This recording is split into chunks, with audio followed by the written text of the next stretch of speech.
Welcome back, Break Timers, and today we're starting none other than the B-17G Flying Fortress by Revell.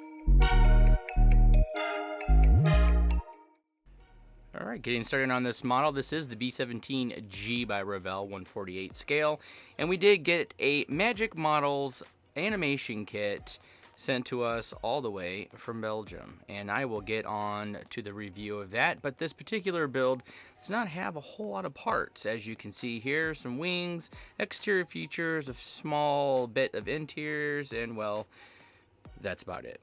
So looking at these particular items, I can tell that the tooling work that has been done by Revell is extraordinarily, well, good.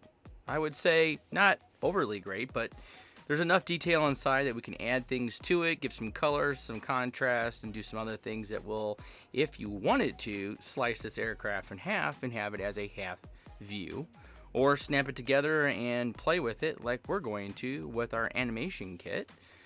But it was a very decent kit, and overall, I liked it.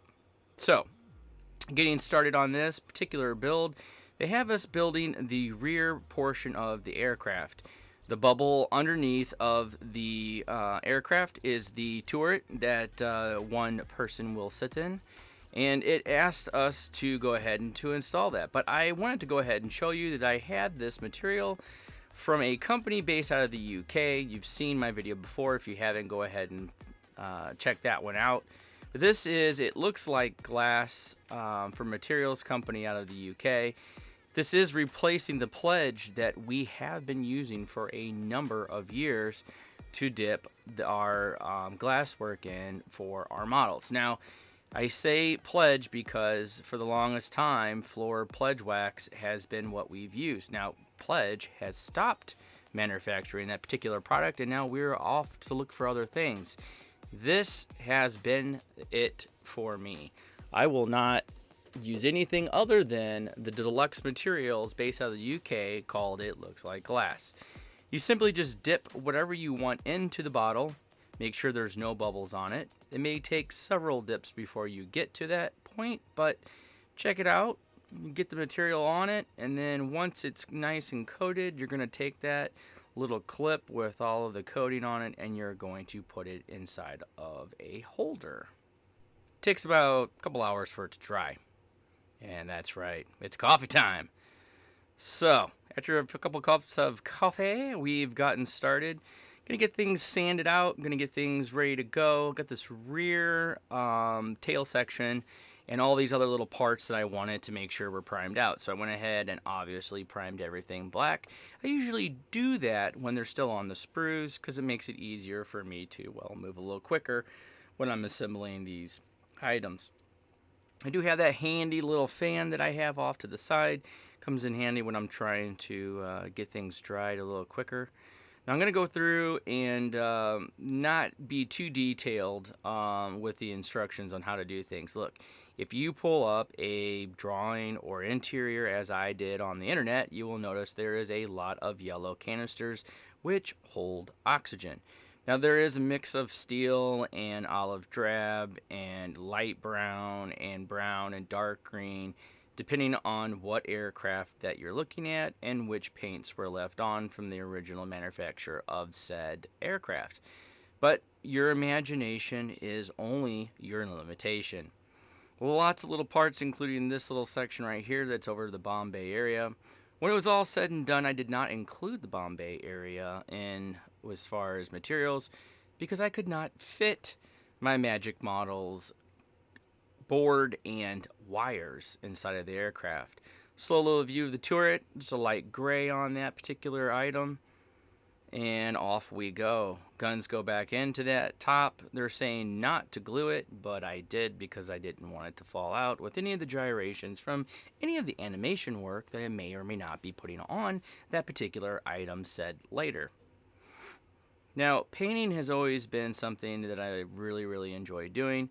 I'm going to tell you that don't get too frustrated. I paint the straps. I do the best I can to keep them in the lines.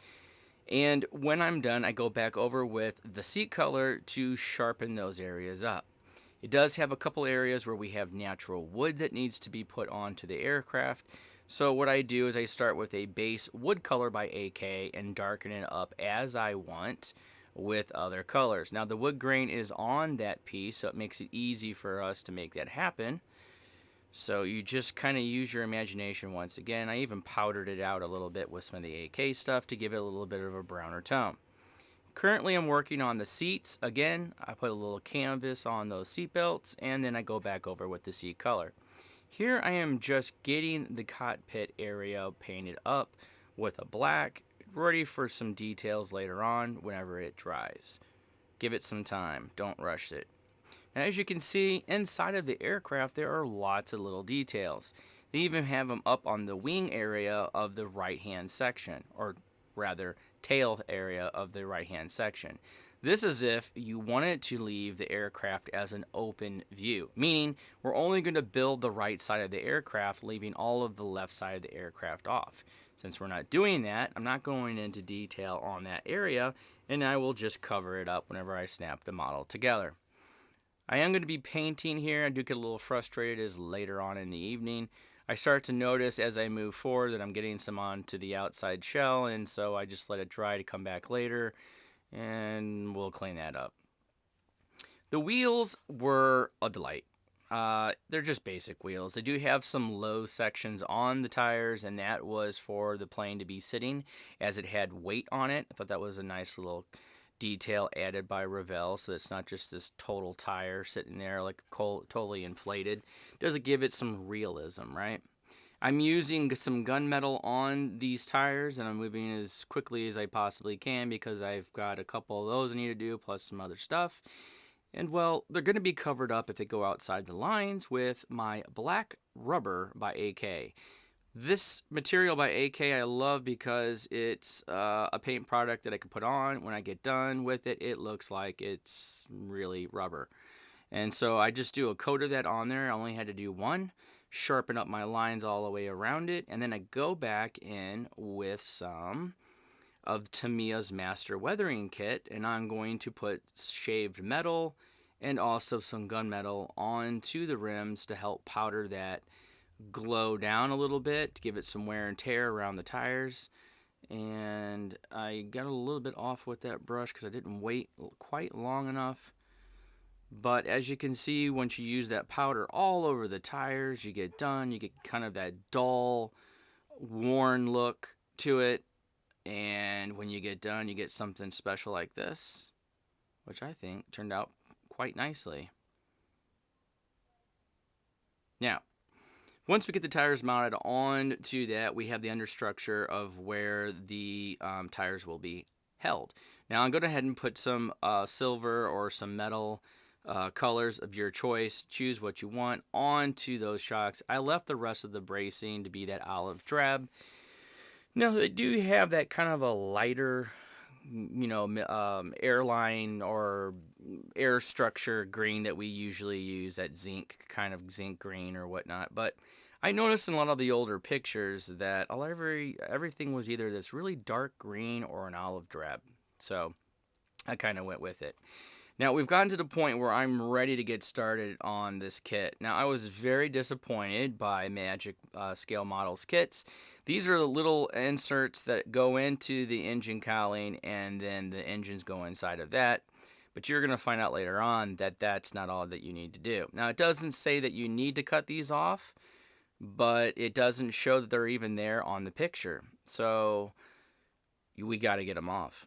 So I have to go back through and cut those because when we install these engines, they go into these cowlings that we had to manipulate, which I was expecting.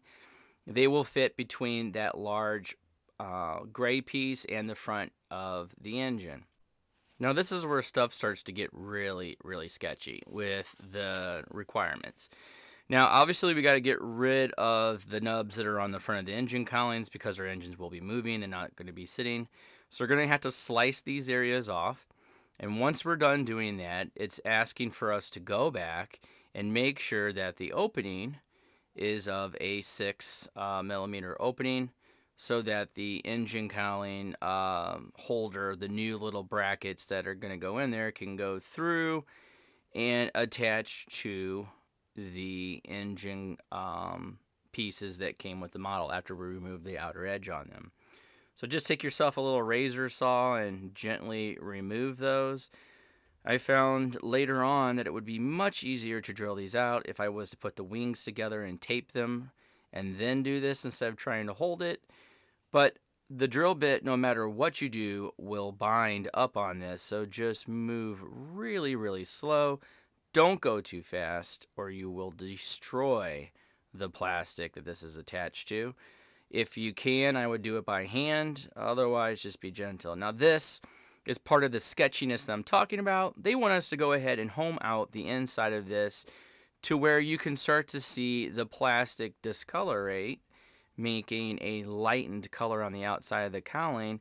And then we will squeeze this adapter in with the engine to push it all the way up to the front. It is nearly impossible to get this drilled without coming through on the other side. Now I went very, very slow. I only had one that kind of opened a little bit. They do catch, again, very, very straight, very, very slow, or you will destroy the parts and you will have nothing to work with and you will be extremely frustrated. So take your time, use a sharp bit, go very, very slow. You're going to do those to all 4 of them, and as you can see, this was before I clipped off the outer edges of all of the engine cowling pieces, or the engine, the engine themselves, not the cowling. The cowlings are off to the side, but we're drilling these out so that the engines can go as far as they possibly can up to the front of it on the cone and fit the propeller on to the other side. I think this is pretty sketchy, and I think that if they're going to do this, they should probably include this process already done by considering putting a manufactured part together in the kit. So I would say use this as a learning tool, Magic Scale. You're going to want to go ahead and 3D print an engine engine front on these aircrafts that your engines fit into, because, well, you claim this is a plug and play. This is not a plug and play. This is a reconstruct and play, and it even gets worse. So once we're done, obviously, we're going to give this thing a nice little smooth finish. I suggest getting yourself a file from your local hobby store or online that has multiple different patterns on each side so that you can move it back and forth without looking for something new every time. Now I'm fitting these pieces in dry just to make sure that they fit, and I'm finding that they're not, and in fact they're so flimsy and loose that if you do try to do that, you will break it completely off. And that is exactly what happened to every single one of these. Even after I had them installed, they still flaked off when I put them on, and you will see how they go in here in a bit. But the engine goes in flush, the cowling goes on the back side of that ring rather, and that ring is what holds the engine to the front of the plastic, and that ring goes on the back side to create a sandwich effect. So I went ahead and put some super glue on this, replaced that washer on the back side as best as I possibly could. Again, Magic Scale models, these pieces are crap. They are way too thin. They are way too flimsy. There's no way that anybody will ever be able to keep these things from falling apart. If you want to improve on your model pieces for this animation, you need to build some pieces that are much stronger than what you have included in this kit. I say that because each and every time that I did that with each one of these, they simply just broke off in my hand, and I am the most gentle of creatures when doing these, and I had a horrific time. I have also have background, and for people who do know me, that I have been a nurse working in the OR, assisting in surgery as well, and so I know the delicacy of handling these things. And well, these plastic pieces just did not muster up to the test. Alright, this is where things get really janky. You're supposed to take the engines with the back mounts on these, and you're supposed to put them onto the already drilled out holes onto the front of your wings. Now, obviously, we're dry fitting all of this stuff so that it fits appropriately, but you're going to find that it does not. In fact, after 2.5 hours, I spent myself using a X-Acto knife, using a file, using the 6mm bit, so on and so on and so on, to the fact that it ran me 3.5 hours to get this darn engines put on the two wings. So I will show you how this went by sending this into fast mode.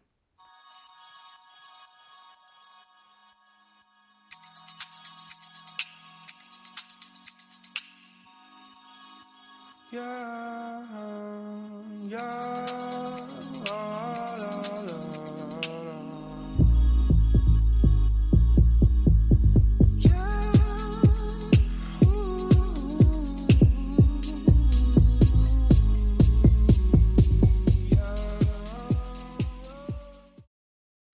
Well, with the music, it was probably a lot more enjoyable, but for me, it was definitely not.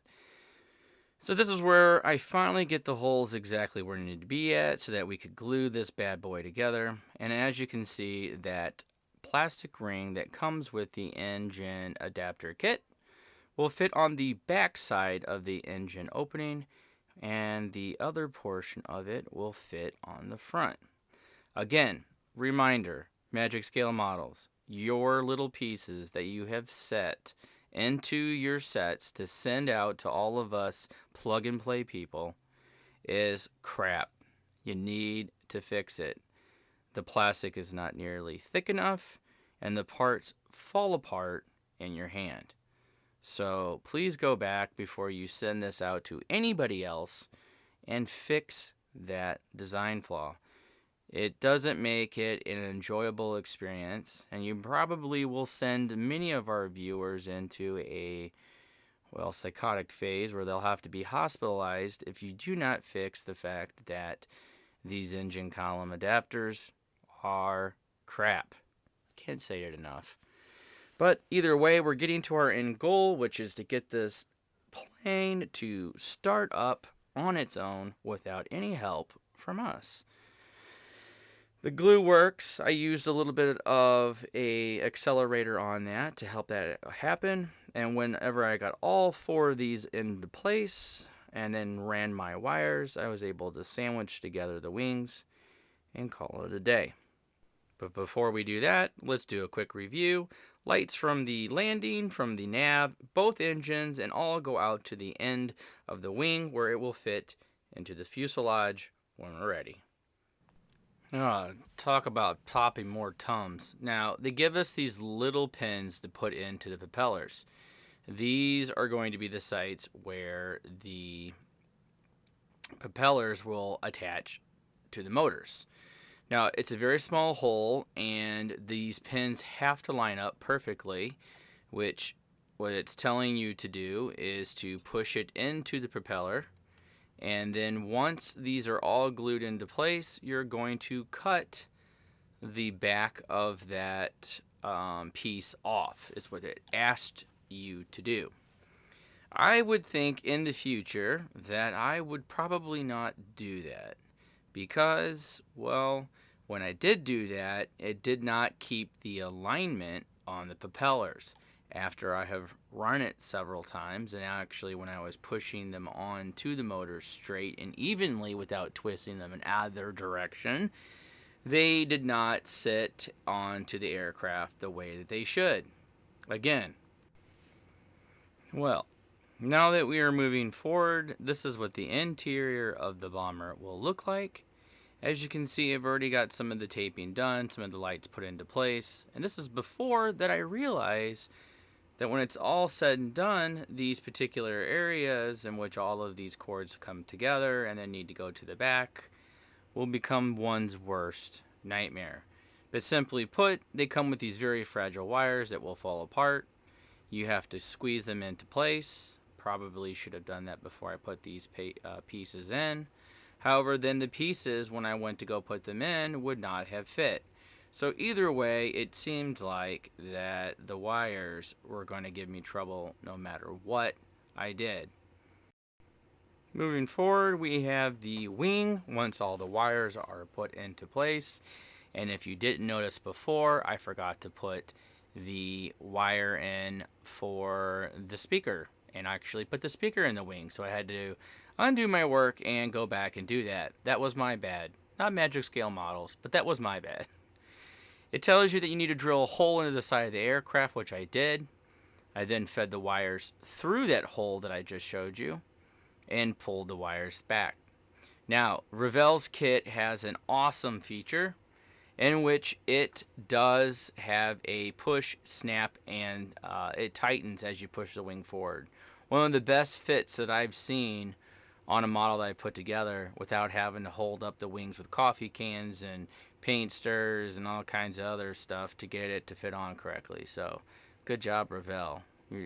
That was the only part of this that was really relaxing and fun to build, was all of Revell's parts. And, well, that was it.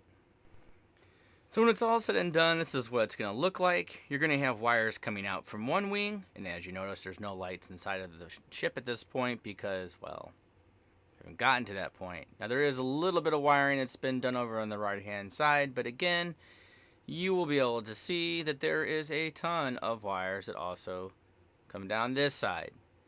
And if you were going to split this model in half and use the wiring and just have the engines running on one side, it would be virtually impossible because we still have more stuff to cram in there.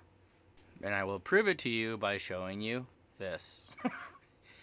So the wires come in on the left and the right hand side of the wings, right? We drilled holes, we got them in there. We also have little lights placed above the cockpit, the nose gunner, the radio operator, the waist gunner, the tail gunner, all of these things. We had to put in extension wires, which came with the kit for the engines because they weren't long enough to get to the rear of the aircraft. And there is the circuit board that's going to fit into the tail of the aircraft. So said magic, scale, magic people. So frustrated with that whole process. But when it was all said and done, I was able to get everything in there. Now I'm going to go ahead and fast forward. You can show that I was doing the engines here. I just did a quick little coat of gunmetal, and then I went back over it with a little bit of brass. Now the engine column on the front of those were supposed to be a gray or a light blue, depending on if they were brand new or used or whatever. I did eventually change those colors. I wanted to let you know as well that I could not get all those wires into the rear of the tail of the aircraft. I had to put it in where the waist gunner was at because there was way too many wires.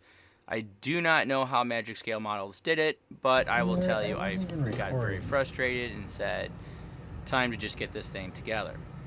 I do plan on going back and doing some revisions, like taking it completely apart and putting LED lights in and doing some different things. But for the sake of having this done so that we can see it operate, I went ahead and pushed forward. I did opt for a red theme, but then later changed it to yellow. And like I said before, I changed those little tips on their engines to a color more like a gunmetal. I think it turned out pretty good with it being in this rough state. I did go back and sand down the aircraft and throw another layer of paint on it and sand it again. As you know, none of my planes look like new. Let's get right into it. The kit was a great kit by Revell. It was a 1/48 scale B-17G by Revell. Absolutely great kit. I love the wings. It's a push, pull, and it locks into place with no glue. I would like to see them do that with the tail sections as well. Those had to be glued traditionally, which I used epoxy because, well, glue never seems to hold tails together, and I put a little braces underneath of it. We've come a long way in models. We do not need to see models that don't have the new technology like your wings did on this kit. So please, please, please take that in consideration. Otherwise, this was a fantastic build. And I would say the only other little thing that I would like to see physically on the model is a little better fitting windows, okay? Your windows were a pain in the rear end to get into place. Otherwise, I enjoyed it. It was fun, and for me, it was easy, but if I say a beginner or intermediate got a hold of this, beginner's going to get frustrated, throw it away. Intermediate's going to be okay. It's going to be a little frustrated.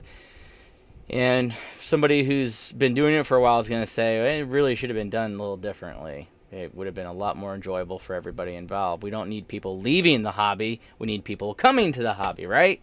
So let's talk about the Magic Scale Model Kit. And before we do that, if you're getting the value out of these videos, please don't forget to subscribe and also like the videos. It does help me provide more videos for you guys and grow as a channel so that I can say that I am doing what I enjoy every day. Until then, I would like to give a review for Magic Scale Models and say that your adapter kit for the animation series on this was, well, very low. I really expected more. I paid $109, 109 euros, plus some other stuff, which ended up being about $160 or 160 euros. And what I got was a great circuit board with great timing and automation for the engines.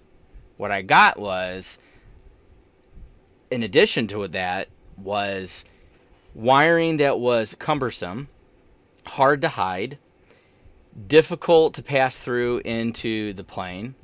I got engine adapters that were did not fit well.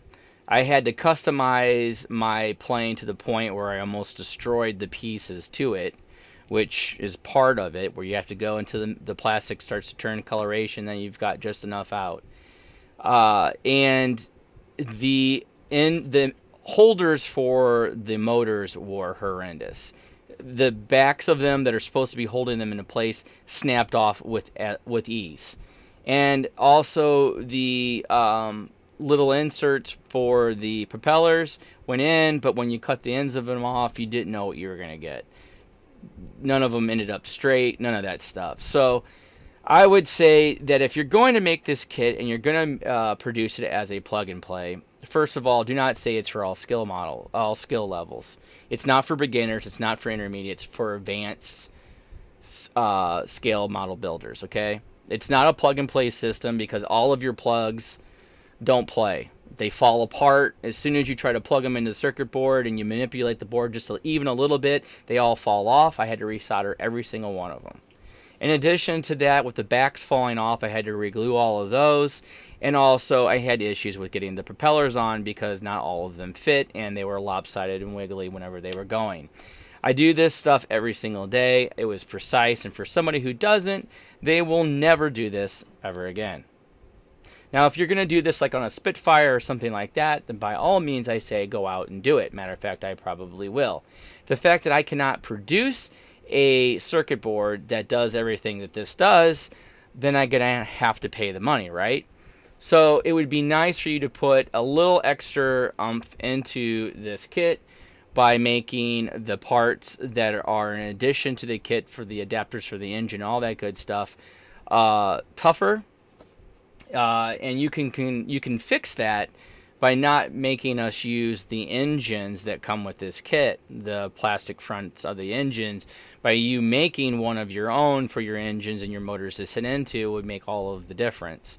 The other thing that I would say would probably be a little bit better for you to do as well is for you to run wires, maybe one or two with clips, for you to put those wires into the aircraft so you're not running 50 wires to the tail. I could not get everything to fit into the tail, and every time I tried to shove it in there, everything was breaking, and it kept breaking, so I ended up putting it in the waist gunners area. I will be taking this apart, and I will be adding my own lighting and doing some LED effects to it. So until then, I want you guys to enjoy yourselves, enjoy the holiday, Merry Christmas, anything else. If you're non-faith, then that's fine as well. But I just want you guys to enjoy. I will be coming back after the first of the year with some new videos.